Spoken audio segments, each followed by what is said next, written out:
Hello guys. आज मैं Japanese reality show the boyfriend का एपिसोड 2 एक्सप्लेन करूंगी। एपिसोड 2 की शुरुआत में दिखाया जाता है नेक्स्ट डे मॉर्निंग उसक की ग्रीन रूम में एंट्री होती है। सब लोग उसका वेलकम करते हैं। फिर सब लोग बैठ के बातें करते हैं। उषा कहता है कि वो एक स्पेशल ड्रिंक पीता है, चिकन स्मूदी। उसके लिए उसने चिकन ब्रेस्ट खरीद के लाया है। उसक चिकन ब्रेस्ट को बॉईल करके उसका स्मूदी बना के पीता है। वो ये पीता है अपनी बॉडी को मेंटेन करने के लिए। फिर दिखाया जाता है उनका कॉफी ट्रक प्रिपेयर हो गया है और वो लोग घर से बाहर जाते हैं उसे देखने के लिए। कॉफी ट्रक के ऊपर उसका नाम भी लिखा होता है। वो लोग कॉफी ट्रक के अंदर जाके भी देखते हैं। फिर सब लोग कॉफी ट्रक के साथ ग्रुप फोटोज लेते हैं। फिर सब लोग कॉफी मेकिंग प्रैक्टिस करते हैं। उषा कॉफी ट्रक का बोर्ड ड्रॉ करता है। रात को उन लोगों के लिए नोटिस आता है जिसमें लिखा हुआ होता है, आप लोग कल से कॉफी ट्रक को रन करेंगे। अब से आपको 200,000 येन की बजट में रहना होगा। मतलब एक महीने के लिए 200,000 है। मतलब पर डे वो लोग 6600 येन खर्चा कर सकते हैं। वो लोग डिस्कस करते हैं कि कौन बजट को मैनेज करना चाहता है और डिस्कशन के बाद तय होता है कि जेनसे और दाई मिलके ये काम करेंगे। नेक्स्ट डे मॉर्निंग सब अपना अपना रूटीन वर्क करते हैं। जैसे तेह्योन अपना स्किन केयर करता है, दाई वर्कआउट कर रहा है और शुन उसकी हेल्प करता है। फिर सब लोग सिटिंग एरिया में गैदर होते हैं। वहाँ पे वॉल पे सबके नाम का नेम प्लेट होता है जिसका एक साइड ब्राउन है और दूसरा साइड येलो है।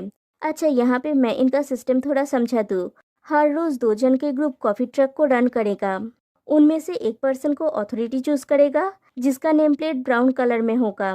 जैसे आज रियोटा का है और उसको उसका पार्टनर चूज करना है जिसके साथ वो कॉफी ट्रक को रन करना चाहता है। वो जाके उस पर्सन के नेम प्लेट को घुमा के रखेगा जिससे ब्राउन कलर ऊपर हो जाए। I think I am clear. Okay. फिर उन लोगों के लिए नोटिस आता है जिसमें लिखा हुआ होता है, आज रोयोटा का शिफ्ट है। रोयोटा प्लीज एक पर्सन को चूज कीजिए जिसके साथ आप काम करना चाहते हैं। ये आपके लिए उस पर्सन से अकेले में बात करने का भी एक मौका है। एक पर्सन को चूज करने के बाद आप उसके नाम के नेम प्लेट को घुमा देंगे। फिर रियोता थोड़ी देर सोचता है क्योंकि ये ऑलमोस्ट कन्फेशन जैसा है और वो जेनसेई को चूज करता है। जेनसेई पहले नोटिस नहीं करता। फिर जब वो नोटिस करता है तब कहता है, मुझे तुम्हारे साथ काम करने में खुशी होगी। सब लोग उनके लिए क्लैप करते हैं। तो आज रियोता और जेनसेई कॉफी ट्रक को रन करेंगे। फिर वो दोनों अपने काम के लिए निकल पड़ते हैं। वो लोग अपने डेस्टिनेशन पे पहुंचते हैं। What a beautiful view. फिर वो लोग अपना एप्रॉन वगैरह पहन के रेडी होते हैं, अपना बोट सेट करते हैं। फिर उनके ट्रक में फर्स्ट कस्टमर आते हैं। रियोता उनसे कहता है, आप हमारे फर्स्ट कस्टमर हो। फिर वो लोग उनके लिए कॉफी बनाते हैं। कस्टमर्स कॉफी पी के कहते हैं, ये डिलीशियस है। फिर वो लोग और भी कस्टमर्स को कॉफी बेचते हैं। दूसरी तरफ ग्रीन रूम में शुन सोफे पे सोया हुआ होता है। दाई उसे बुलाने आता है और कहता है, हमें जाना होगा। शुन कहता है कि उसके सर में दर्द हो रहा है। दाई कहता है, शायद तुम्हारी नींद पूरी नहीं हुई है। फिर शुन अपने रूम में सोया हुआ होता है। दाई उसके लिए मेडिसिन लेके आता है। दाई मेडिसिन को टेबल के ऊपर रख देता है और उसे पी लेने के लिए कहता है। शुन थैंक्स कहता है और कहता है जितनी जल्दी हो सकेगा वो ज्वाइन करेगा।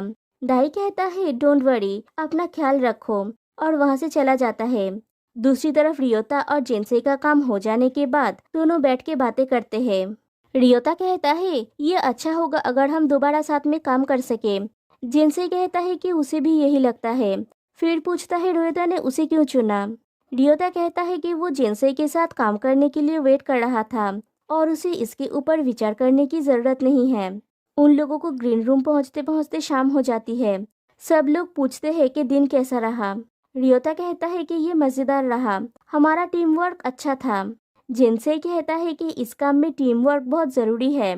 हमने उन चीजों को नोट किया जिन चीजों ने हमारा ध्यान खींचा। उन लोगों का आज का इनकम है 1700 येन। जिनसे का कहना है कि at the end of the day हमें एक दूसरे को मैसेज लिखने के लिए कहा गया। रियोता ने जिनसे के लिए लिखा, कस्टमर्स को अच्छे से ट्रीट करने के लिए थैंक्स। और जिनसे ने रियोता के लिए लिखा, तुम बहुत कूल और निपुण हो। जिनसे कहता है कि रियोता ने कहा है, हैंडराइटिंग से पता चल सकता है कि लेटर किसने लिखा। और उसे लगा शायद रियोता ने ही उसे फर्स्ट डे लेटर लिखा था। तो उसने लेटर को चेक किया और उसे लगता है कि उसका हैंडराइटिंग उस प्रीवियस लेटर के साथ मैच हो रहा है। तो जिनसे को लगता है कि रियोता उसमें इंटरेस्टेड है, लेकिन उस दिन रियोटा ने दाई को लेटर लिखा था। बट क्या ये दोनों हैंडराइटिंग सिमिलर है? I don't think so. फिर नेक्स्ट डे मॉर्निंग सब लोग फिर से सिटिंग एरिया में गैदर होते हैं। देखिए आज 5 लोग हैं, काजुतो और टेह्योन नहीं है।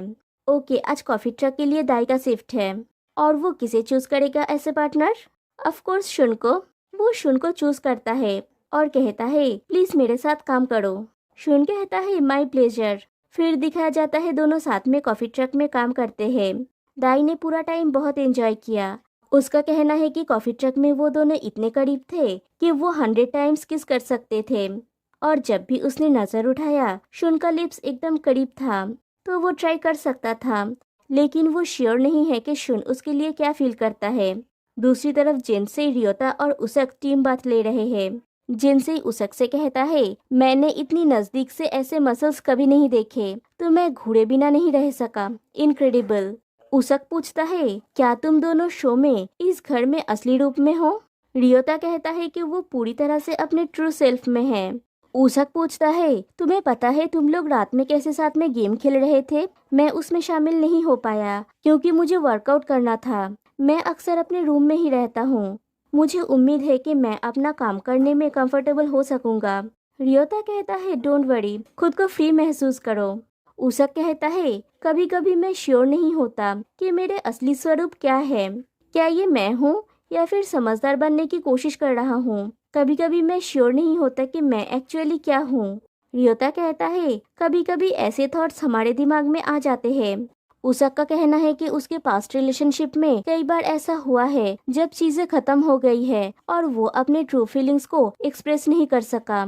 अपने अंतरात्मा को दूसरों के सामने उजागर करना, ऐसा एक्सपीरियंस उसे पहले कभी नहीं हुआ।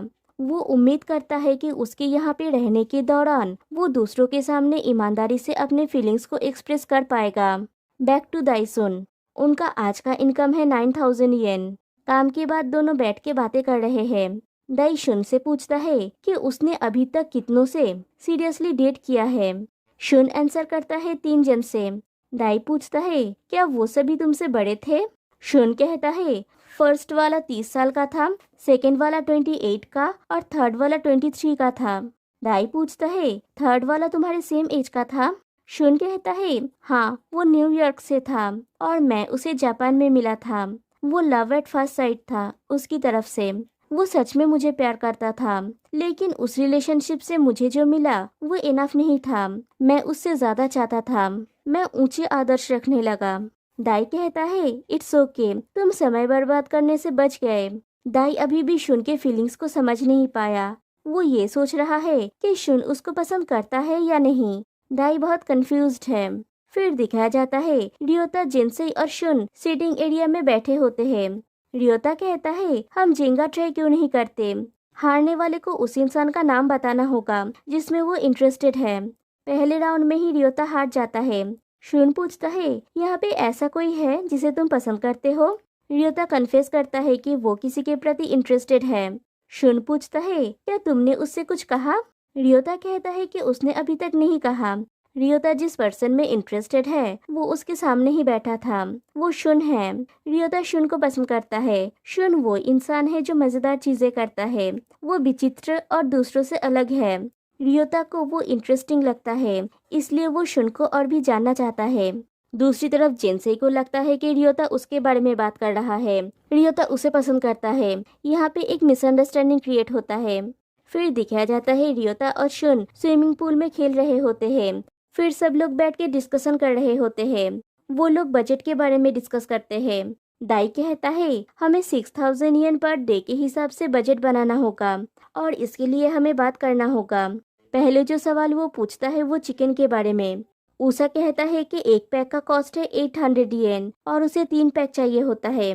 इसके लिए हर रोज 2000 येन लगेगा। दाई कहता है लास्ट नाइट जिनसे और उसने फाइनेंस के बारे में डिस्कस किया। 6000 येन पर डे 7 लोगों के लिए, मतलब हर एक के लिए 800 समथिंग पड़ेगा। वो पिछले दिन का खर्चा दिखाता है जिसमें 1/3 खर्चा चिकन का है, हाफ केयर डिनर के लिए। वो लोग ब्रेकफास्ट और लंच अफोर्ड नहीं कर सकते थे। सिर्फ 2 डजन केले से काम चलाना पड़ा। जिनसे उसक को समझाता है हम समझ सकते हैं कि तुम्हारे काम के लिए तुम्हें अपना रूटीन मेंटेन करने की जरूरत है, लेकिन क्योंकि हम एक साथ रहते हैं, हमें सभी पार्टिसिपेंट्स के प्रति निष्पक्ष रहना चाहिए। दाई कहता है कि मैं भी यही सोच रहा था। क्या होगा अगर हम चिकन पर 2000 येन खर्चे को घटाकर 1000 येन करें तो, और बाकी के 1000 येन 7 लोगों के खाने पीने के ऊपर खर्चा किया जा सकता है। उसक पूछता है, क्या मैं 1000 येन का चिकन खरीद सकता हूँ? दाई कहता है, प्लीज ध्यान में रखो कि ये 1000 येन नॉर्मली हर किसी के लिए शेयर करने के लिए होगा, लेकिन हर कोई समझौता करने के लिए तैयार है। मैं अप्रिशिएट करूंगा अगर तुम ये ध्यान में रखो। उसक ओके कहता है, वो मान जाता है। फिर काम की बारी आती है। आज का शिफ्ट तेह्यन हैंडल करेगा। तेह्यन के पार्टनर चूज करने की बारी आती है। वो शुन को चूज करता है। वो दोनों कॉफी ट्रक में अपना काम करते हैं। दूसरी तरफ ग्रीन रूम में जिनसे दाई का हेयर कटिंग कर रहा है। जिनसे दाई से पूछता है, जब तुम अपने शिफ्ट पार्टनर को चूज कर रहे थे, क्या तुम थोड़ा नर्वस थे? दाई कहता है कि वो बहुत नर्वस था। उसका दिल जोरों से धड़क रहा था, लेकिन उसने ऑलरेडी डिसाइड कर लिया था, उसे बस नाम को पलटना था। जिनसे पूछता है, जब तुम कॉफी ट्रक में थे, क्या तुमने कुछ फील किया? दाई कहता है, जब एक कस्टमर या थर्ड पार्टी इन्वॉल्व था, मुझे शुन का एक अलग साइड देखने को मिला, जो हम आमतौर पे नहीं देखते। वो काम को बहुत सीरियसली लेने वाला इंसान है। जिनसे कहता है, जिस मोमेंट पे तुमने शुन को चूज किया, वो मुस्कुराना रोक ही नहीं पा रहा था, वो ब्लश कर रहा था। दाई पूछता है, जब तुम ट्रक लीडर बनोगे, क्या तुमने डिसाइड कर लिया कि तुम किसे पिक करोगे? जिनसे कहता है, हाँ, मैंने डिसाइड कर लिया है। दाई कहता है, मैं ये देखने के लिए उत्सुक हूँ। तेह्यन और शुन का आज का इनकम है 3250 येन। शुन तेह्यन से कहता है कि उसने ये एक्सपेक्ट नहीं किया था कि तेह्यन उसे चूज करेगा। तेह्यन कहता है, तुम्हें चूज करने का एक कारण ये है। ये कहना थोड़ा रूड होगा, लेकिन तुम्हारे पास एक फॉल्स कॉन्फिडेंस है। मैं ऐसे लोगों को एडमायर करता हूँ। कोई भी तुम पे विश्वास नहीं करेगा अगर तुम्हें खुद पे विश्वास नहीं हुआ तो। इसलिए ये जरूरी है तुम ऐसा इंसान हो जो खुद से नफरत नहीं करता, है ना? यही तुम्हारे कॉन्फिडेंस का मतलब है। जब तुम खुद से प्यार करते हो, इसका मतलब ये है कि तुम किसी से प्यार पाने के लिए तैयार हो। ये थोड़ा दार्शनिक था। फिर दिखाया जाता है कि रियोता और उसक ग्रोसरी शॉपिंग के लिए गए हैं। वो लोग चिकन ब्रेस्ट देखते हैं, जिसका 2 किलोस का कीमत है 1500 येन, और उसक 850 येन का चिकन ब्रेस्ट लेता है, जो उसके बजट के अंदर है। सब लोग उसको अप्रिशिएट करते हैं। फिर शाम को वो लोग वही वाला गेम कंटिन्यू करते हैं कि कौन किस में इंटरेस्टेड है, उसका नाम बताएगा। वो लोग कार्ड्स खेलते हैं, और जिसका कार्ड सबसे छोटा आएगा वो लूजर होगा, और उसे बताना होगा कि वो किस पे इंटरेस्टेड है। फर्स्ट राउंड में शुन हार जाता है। उसे ये रियोता को बताना होगा। शुन जाके रियोता के कान में बताता है वो उस इंसान में इंटरेस्टेड है नेम प्लेट्स में जिसका नाम सबसे टॉप पे है, और सबसे टॉप पे दाई का नाम है। ये सुन के रियोता थोड़ा सैड होता है, लेकिन वो एक्सप्रेस नहीं करता। उसका हार्ट ब्रेक हो जाता है, लेकिन वो शुन के लिए खुश है। फिर नेक्स्ट डे फिर से सब लोग लिविंग एरिया में गैदर होते हैं। आज का शिफ्ट जिनसे का है। अब वो अपना पार्टनर किसे चूज करेगा? वो दाई को चूज करता है। उसने दाई को इसलिए चुना क्योंकि वो दाई के साथ जाना चाहता था और उसके साथ ढेर सारा पैसा कमाना चाहता था। वो दोनों बेस्ट फ्रेंड्स जैसे हैं। अगर वो रियोता को चूज करता तो इसका मतलब ये होता कि वो दोनों एक दूसरे को पसंद करते हैं। उसके बाद शुन और रियोता बातें कर रहे होते हैं। रियोता शुन को दाई की एक फनी पिक्चर भेजता है। वो कहता है कि जब से तुमने मुझे बताया, मुझे एहसास हुआ कि तुम उसे इसी नजर से देखते हो। शुन कहता है, ये अचानक से मुझे फील हुआ, शायद 3 दिन पहले। शुरुआत में उसकी संभावना सबसे कम थी। तुम्हें पता है वो कभी कभी कैसे ओवर रिएक्ट करता है। पहले तो मुझे उसकी ये चीज पसंद नहीं थी, लेकिन बाद में मुझे रियलाइज हुआ शायद ये उसके चार्म का एक हिस्सा है। वो सिंसियर और काइंड है। जब मुझे अपने फीलिंग्स का एहसास हुआ, वो बेहतर से बेहतर लगने लगा। तेह्यन और दाई का आज का इनकम है 4100 येन। तेह्यन दाई से पूछता है, क्या उसे पता है कि शुन पिछले दिन किसके बारे में कहा रियोता से? दाई कहता है, ऑफ कोर्स मुझे पता है। जब हम कल गेम्स खेल रहे थे, पूरा समय शुन ने अपना सर मेरे हाथ के ऊपर टिका के रखा था। मुझे लगता है कि मैं फाइनली इमोशनली उसके करीब जा रहा हूँ। दूसरी तरफ रियोता शुन से पूछता है, तो क्या तुम दोनों सेम फील करते हो? शुन कहता है, मुझे नहीं पता, मैं अभी भी इसके लिए रेडी नहीं हूँ। मुझे डर लग रहा है। मैं चाहता हूँ कि वो दिखाए वो मैं ही हूँ जिसे वो पसंद करता है।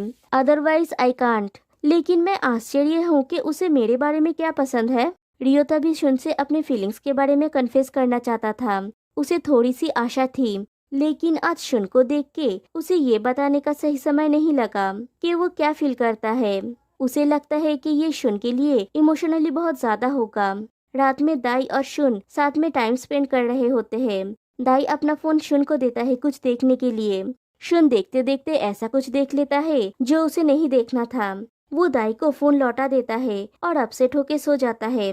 एक्चुअली शुन से दाई के फोन का फोटो गैलरी खुल गया था और उसे ऐसे पिक्चर्स मिले जिसका यूज डेटिंग एप्स के लिए किया जा सकता है, जैसे टोटली नेकेड, जिससे शुन को लगता है कि दाई एक प्लेयर है। ये ऐसा कुछ था जो वो देखना नहीं चाहता था। शुन दाई से नाराज हो जाता है। दाई शुन से कहता है, जो कुछ भी हुआ उसे मुझे ऐसा लग रहा है कि शायद हम में अभी तक जो कुछ भी बात बनी थी उसे मैंने डिस्ट्रॉय कर दिया। शुन कहता है, मेरे पास्ट रिलेशनशिप्स में उनमें से ज्यादातर प्लेयर टाइप के थे, वो कभी वर्कआउट नहीं किया। इस तरह के फोटोज चिंता का कारण है। और वो रोने लगता है। दाई उसे टिश्यू देता है। शुन बहुत अपसेट हो जाता है और दाई टेंस्ड। शुन कहता है, ये मुझे बहुत सारी चीजों को याद दिला दिया, कैसे मेरा ब्रेकअप हुआ था। मैं उस इंसान पर डिपेंड हो गया था और मैं इससे बाहर नहीं निकल पा रहा था। लेकिन मैंने तभी डिसाइड कर लिया था कि मैं अब से इस तरह के लोगों को अवॉइड करूंगा। मैं एक हैप्पी लाइफ जीना चाहता हूँ। मैं किसी ऐसे पर्सन को ढूंढना चाहता हूँ जिसके साथ मैं रह सकूँ। मैं यहाँ पे सही इंसान को ढूंढने की उम्मीद कर रहा था। मैं अपनी लाइफ को रिसेट करना चाहता हूँ और नई तरीके से शुरुआत करना चाहता हूँ। दाई कहता है, पहले मैं तुम्हारा जो रिएक्शन देखा उसके अनुसार तुम्हें सभी तरह के चीजों का इमेजिन करना नेचुरल है, लेकिन मैं तुमसे बहुत अट्रैक्ट हूँ और मैं तुम्हें और अधिक जानना चाहता हूँ। मैं जानता हूँ कि मैं तुम्हें रिएश्योर कर सकूंगा, तुम्हें ये साबित कर सकूंगा कि तुम मेरे साथ सेफ रहोगे, इसलिए मुझे आशा है कि तुम चिंता नहीं करोगे। फिर नेक्स्ट डे काजुटो का शिफ्ट होता है। काजुटो काफी दिनों बाद ग्रीन रूम में दिखाई दे रहा है। काजुटो कहता है उसे अपने काम के लिए अगले दिन फिर से करीब 3 दिन के लिए जाना होगा। फिर काजुटो अपना पार्टनर चूज करता है और वो चूज करता है रियोता को। वो दोनों कॉफी ट्रक लेके निकल जाते हैं। जाते समय ट्रक में काजुटो पूछता है, क्या तुम ओरिजिनली टोक्यो से हो? रियोता कहता है, नहीं, मैं शिमाने प्रेफेक्चर से हूँ। काजुटो पूछता है, क्या तुम हाई स्कूल से ग्रेजुएट होने के बाद आए? रियोता कहता है, नहीं, मैं यहाँ आया लगभग 22-23 साल की उम्र में। फिर रियोता काजुटो से पूछता है, वो टोक्यो से है क्या? काजुटो कहता है, वो निगाता से है। रियोता कहता है, मतलब सभी लोग लगभग ग्रामीण एरिया से है। उसक ने कहा, वो गिफू से है। काजुटो कहता है, उसक से याद आया, वो जो चिकन ब्रेस्ट का स्मूदी पीता है, मैंने वो अपने रेस्टोरेंट में बनाने की कोशिश की थी। ये इतना डिस्गस्टिंग था। ये पीने के बाद मुझे इतना बुरा लगा। फिर वो डेस्टिनेशन पे पहुंचते हैं और कस्टमर्स को कॉफी सेल करते हैं। रियोता कहता है, तुम अमेजिंग हो, मुझे तुम्हारा कस्टमर सर्विस बहुत पसंद आया। उन लोगों का आज का सेल है 11,600 येन। फिर दोनों बैठ के बातें करते हैं। काजुटो पूछता है, क्या मैं तुमसे तुम्हारे पास्ट रिलेशनशिप के बारे में पूछ सकता हूँ? रियोता एग्री करता है। काजुटो पूछता है, तुम्हारा लास्ट रिलेशनशिप कब था? रियोता कहता है, 2 साल से भी कम समय पहले। और तुम्हारा? काजुटो कहता है, मेरे पास ऐसा कोई था जिसके साथ मैं 5 साल से डेट कर रहा था। वो सेकंड वाला था।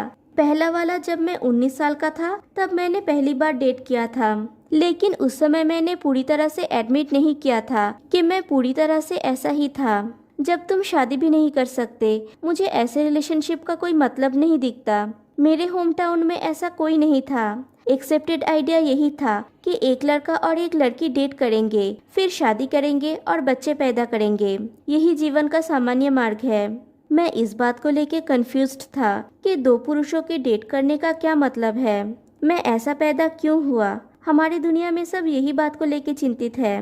काजुटो के पेरेंट्स चावल उगाने वाले किसान हैं और काजुटो सबसे बड़ा बेटा है, इसलिए उसे फार्म को टेक ओवर करना था। लेकिन जब उसे अपने सेक्सुअलिटी का पता चला, उसे ये बहुत डिफिकल्ट लगा। अपने पेरेंट्स की बिजनेस संभालने का मतलब था कि उसके पेरेंट्स और आसपास के लोगों का एक्सपेक्टेशंस थी, लेकिन काजुटो ने उन एक्सपेक्टेशंस के साथ बिट्रे किया और उसे इसके लिए गिल्टी और शर्मिंदगी महसूस होती है। उन भावनाओं को दूर करने के प्रयास में वो अपने पेरेंट्स के खेत से चावल और होम टाउन में उगे प्रोडक्ट्स का यूज करना चाहता था और अपने खुद का रेस्टोरेंट खोलना चाहता है। अब यही उसका ड्रीम है। फिर रात को सब लोग डिनर करते हुए बातें करते हैं। सब फर्स्ट डेट के बारे में बात करते हैं कि फर्स्ट डेट में क्या करना चाहिए, लेकिन शुन उन लोगों को ज्वाइन नहीं किया। वो अपसेट बैठा हुआ था। बाद में किचन में वो रियोता से कहता है कि वो दाई से बात नहीं करना चाहता था। वो उससे आई कांटेक्ट भी नहीं कर पा रहा था। रियोता कहता है, लेकिन तुमने तो कल उससे बात किया था, राइट? शुन कहता है, हाँ, और बहुत कुछ हो गया अब, और मैं उसके साथ हैंगओवर नहीं कर सकता। लेकिन दोबारा सोचने के बाद हम चीजों को सेटल करने में सक्षम थे, लेकिन मैं श्योर नहीं हूँ। फिर रात को शुन बैठ के सोचता है। नेक्स्ट डे शुन का शिफ्ट होता है ट्रक लीडर का, और यहीं पे एपिसोड 2 एंड हो जाती है। तो गाइस, आज के लिए बस इतना ही। फिर मिलते हैं नेक्स्ट वीडियो में। तब तक के लिए बाय बाय।